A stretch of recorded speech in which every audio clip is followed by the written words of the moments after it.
Hello everyone, welcome to my new video. तो आज मैं आपसे अपना इवनिंग रूटीन शेयर कर रही हूँ डिनर में। तो आज कई दिनों के बाद हमारे घर में बन रहा है साग। और वैसे तो साग का सीज़न है, लेकिन इन दिनों में जो है ना, साग मिलना भी काफ़ी मुश्किल हो रहा है। और जो पालक है वो तो मैंने अपने गार्डन में, मतलब अपने घर में बो रखा है, लेकिन जो सरसों है वो घर में नहीं बो रखी है। और सरसों जो है इस टाइम मतलब मिलनी हमारे यहाँ तो नहीं मिल रही है वैसे, क्योंकि खेतों में जो है ना वो काफ़ी बड़ी बड़ी हो गई है, उसमें फूल भी आने शुरू हो गए हैं। तो अच्छी सी सरसों नहीं मिल रही है तो यहाँ पर मैंने लिया था आधा किलो पालक और आधा किलो सरसों, और उसको काट कर मैंने धोकर अच्छे से उबलने के लिए रख दिया था। और मैंने 3 से 4 इसमें सीटी लगाई है, और अब मैं इसको घोट लूँगी। और साथ ही साथ मैंने कुछ हरी मिर्च और उसमें नमक डालकर जितना भी मुझे साग में डालना है उसके हिसाब से मैंने उसको मिक्सी में पीस लिया है। यहाँ पर मैं साग को घोट ली, और ये है साग को घोटने के लिए मेरे पास ये है रई, जिससे कि हम दही चलाते हैं। तो मैंने अलग अलग दही रखा हुआ है कि मतलब अलग से घोटने के लिए अलग और दूध दही चलाने के लिए अलग। तो मेरे पास ये एक ही है, मैं इसी से दोनों काम कर लेती हूँ। और किचन में बहुत ज़्यादा सामान भी मुझे ज़्यादा अच्छा नहीं लगता, क्योंकि किचन में हम सामान तो ले लें इतना सारा, फिर उस सबको मैनेज भी करना होता है, रखना भी होता है, और उसकी केयर भी करनी होती है। तो जब हमारा एक ही चीज़ से काम चल रहा है तो हम 2 चीज़ें क्यों लें। और यहाँ पर जो है साग जो है वो भी मैंने घोट लिया है, और ये देखिए अच्छी तरीके से मैश हो गया है। वैसे मेरे पास ब्लेंडर भी है, मैं उससे भी मैश कर सकती थी, पर उससे क्या है ना, बहुत ज़्यादा ही बारीक हो जाता है, वो मुझे अच्छा नहीं लगता। तो बस थोड़ा सा मोटा मोटा सा ही इस तरीके से बस मैश कर लिया है। और जो इसका मैंने एक्स्ट्रा पानी निकाला था उसको मैं आटा लगाने के लिए यूज़ कर लूँगी। तो यहाँ पर मैंने इसमें लिया है 3 चम्मच आटा। और वैसे जब मैं मतलब मम्मी जब साग बनाती थी मेरी, तो मायके में जब मेरी मम्मी साग बनाती थी ना, आटे को मतलब पानी में घोल के फिर उसमें डालती हैं। लेकिन ये ट्रिक जो है ये मैंने यहीं पर सीखी है, मतलब ससुराल में ही। जो तनिष्का की दादी हैं वो इस तरीके से डालती हैं, और इसे बोलते हैं साग में आलन लगाना। तो यहाँ पर 3 चम्मच मैंने आटा डाला, और उसको भी अच्छे तरीके से मैंने मिक्स कर लिया साग में। और अब ये जो मिर्च और नमक हमने पीस के रखा हुआ था इसको भी मैं डाल लूँगी, थोड़ा सा पानी डाल के अच्छे से पूरे जार को मैं साफ़ कर लूँगी।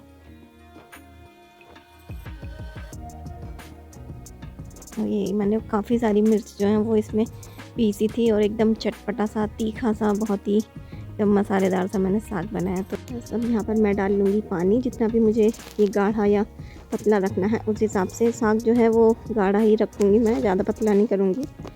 तो ये देखिए बस इसको इस तरीके से चलाते हुए मैंने सब चीज़ें मिक्स कर ली। अब मैं इसको गैस पर रखूँगी, और गैस पर हमें इसको 10 मिनट कम से कम पकाना है, इसको बिल्कुल धीमी आंच पर अच्छे से, ताकि ये आटा जो हमने डाला था वो अच्छे से पक जाए।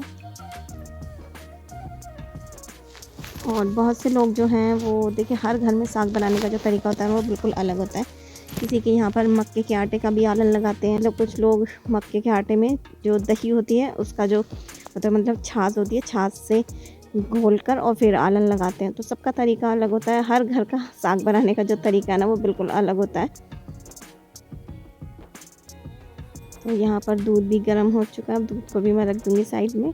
ये साग भी हमारा हो चुका है, ये देखिए। तो अभी मैं लगा लूँगी साग में तड़का। और हमारे यहाँ इतनी ठंड हो रही है कि बस पूछिए मत। मैंने इतने सारे कपड़े पहने हुए हैं और फिर भी मुझे इतनी ठंड लग रही है।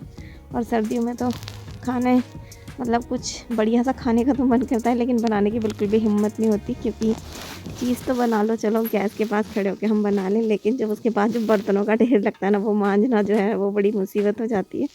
तो बस बर्तनों से बहुत डर लगता है ठंड के दिनों में। तो यहाँ पर अभी साग में मैं लगा लूँगी तड़का, और मैंने यहाँ पर प्याज और लहसुन है वो बारीक बारीक काट कर मैंने डाल दिया है तेल में। पहले डाला था हींग और जीरा, और फिर प्याज और लहसुन।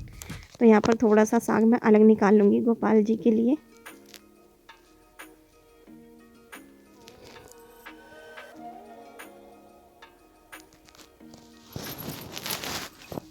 तो यहाँ पर अब मैंने लिए थोड़ी सी लाल मिर्ची,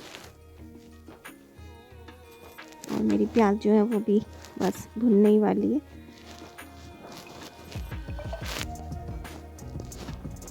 और ये जो है एक छोटी सी कढ़ाई है मेरे पास, मैं दाल वगैरह में जब तड़का लगाना हो, या साग वगैरह में तड़का लगाना हो, या कोई थोड़ी सी दोबारा से जैसे तड़का लगाना हो तो फिर मैं इसी कढ़ाई में कर लेती हूँ। वैसे ये कढ़ाई जो है मुझे बिल्कुल भी पसंद नहीं है, क्योंकि ना तो मुझे ये देखने में अच्छी लगती है, और इसमें अगर मैं सब्ज़ी बना के रख दूँ ना तो वो एकदम ऐसे काली काली हो जाती है, वो बिल्कुल भी अच्छी नहीं लगती देखने में। बस मैं इसको सिर्फ तड़के के लिए ही यूज़ करती हूँ। तो प्याज भी मेरी भुन चुकी है। अभी मैं इस सब प्याज को और मिर्ची जो भी मैंने अभी डाली है सब मसाले को डाल दूँगी साग में, और फिर मैं कुकर में ही साग को 2-3 मिनट के लिए और पका लूँगी।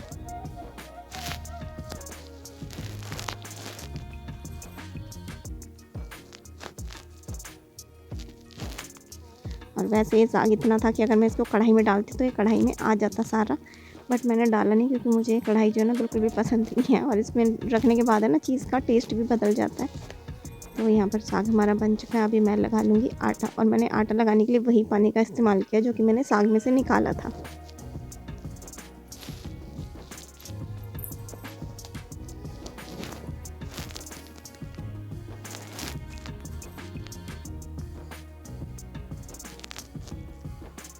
और ठंड के दिनों में मैं गर्म पानी से आटा लगाती हूँ। उससे क्या ना, जब आटा भी लगाना काफ़ी आसान हो जाता है और बहुत जल्दी से आटा सॉफ्ट हो जाता है एकदम, और रोटी बनाते हुए भी ठंड नहीं लगती। वरना तो ठंडे पानी से आटा लगाने के बाद है ना आटा काफ़ी सख्त सा हो जाता है, और फिर वो मतलब ठीक से मला भी नहीं जाता, बहुत एकदम सॉफ्ट सा नहीं रहता, वो उसमें ना गांठे गांठे सी दिखती हैं। तो बस यहाँ पर आटा भी लगा लिया। अब सबसे पहले रोटी सेकूँगी गोपाल जी की।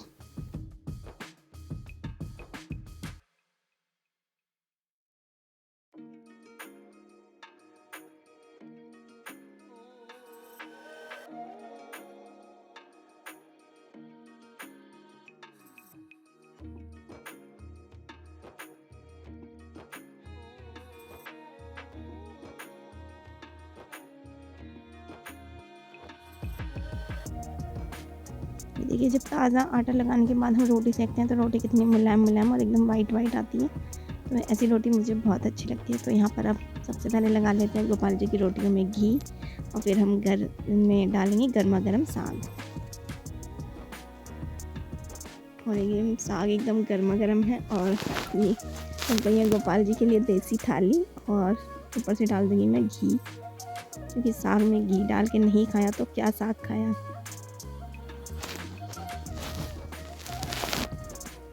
तो यहाँ पर सबने खाना खा लिया था, और मैंने किचन वगैरह सब क्लीन कर दी थी, और फिर उसके बाद में आए थे तनिष्का के पापा। तो यहाँ पर तनिष्का के पापा के लिए मैं लगा रही हूँ प्लेट। तो ये साग मैंने दोबारा से गर्म कर लिया। तो सबके खाना खाने के बाद में इतना साग बचा है, तो अभी मैं और तनिष्का के पापा खाना खाएंगे। तो साग मैंने फिर से गर्म कर लिया है, और ये मैं लगा रही हूँ तनिष्का के पापा के लिए थाली। तो बस गर्मा गर्म साग, उसमें घी, और अब एक कटोरी में मैं लूँगी ये मूली के चंदे, क्योंकि ये भी मैंने खुद ही बनाए थे। सिरके वाली मूली या मूली के चंदे बोलते हैं इन्हें। और ये मतलब खाना वाना खाने के साथ में ले लो ना तो इससे गैस वगैरह नहीं बनती, काफ़ी अच्छे होते हैं ये। और ये सिर्फ सर्दियों में ही खाने को मिलते हैं, क्योंकि मूली सर्दियों में ही आती है। तो यहाँ पर एकदम करारी करारी रोटी, साग और सलाद।